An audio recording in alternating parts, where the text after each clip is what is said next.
আসসালামু আলাইকুম ওয়া রাহমাতুল্লাহ। বোর্ডে যে বাক্যটা দেয়া আছে, she advised him that he work regularly, work ভার্বটা ব্র্যাকেটে আছে আর এই ভার্বটার ফর্মটা আমরা ঠিক করব।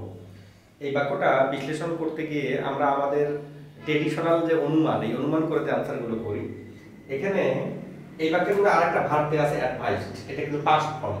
সেদিক থেকে ব্যালেন্স করে হয়তো আমরা ভাবতে পারি যে আনসারটা এইটা হতে পারে ওয়ার্কড, অথবা আরেকটা হতে পারে যে হিটা থার্ড পারসন সিঙ্গুলার নাম্বার, তাহলে ভার্বের সাথে এসিএস, সেদিক থেকে আনসার হতে পারে ওয়ার্কস, অথবা একাধিক ফাইনাইট ভার্ব থাকলে পরেরটার সাথে আইএনজি হয়, সেদিক থেকে আনসার হতে পারে ওয়াকিং। আসলে আনসারটা এইটা হবে না, এইটাও হবে না, এইটাও হবে না, আনসারটা হবে ওয়াক, যেটা আমরা সাধারণত অনুমান করি না যে হি স্পষ্ট আছে থার্ড পারসন সিঙ্গুলার নাম্বার, তারপরও ভার্ব কেমন করে ওয়াক হয়, হয় পাস্ট হবে না হলে কি ওয়ার্কস হবে। তার কারণটা হলো, আপনাদেরকে বলি, ইংরেজিতে সাবজাংটিভ নামে একটা ভার্ব আছে, গ্রুপ, অর্থাৎ এক ভার্বের একটা গ্রুপ আছে নাম সাবজাংটিভ ভার্ব। সেই সাবজাংটিভ ভার্ব যেমন আমি কয়েকটা যদি লিখি, অ্যাডভাইজ এখানে আছে, অ্যাডভাইজড, advocate, command, demand, decree, request, require,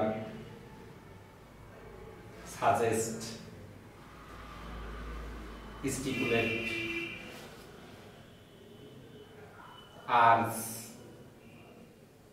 আমি আরেকবার বলতেছি, advocate, advice, command, demand, degree, request, require, suggest, stipulate, urge মানে তাগিদ দেয়া।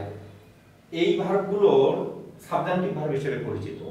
এগুলোর পরে যদি দ্যাটযুক্ত ক্লোজ থাকে, এগুলোর পরে যদি দ্যাটযুক্ত ক্লোজ থাকে, তাহলে পরের ভার্বটা সবসময় বেস ফর্ম হয়।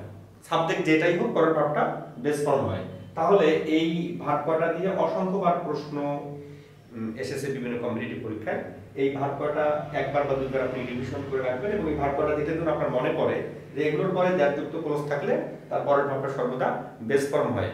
এই কারণে এখানে এটা পাস্ট ফর্ম থাকার পরেও এটা পাস্ট ফর্ম হবে না, এখানে হি থাকার পরেও এটা ওয়ার্কস হবে না। চারটি অপশনের মধ্যে বেস ফর্ম হলো ওয়ার্ক, এই জন্য আনসারটা হবে কি ওয়ার্ক। আশা করছি বুঝতে পারছি।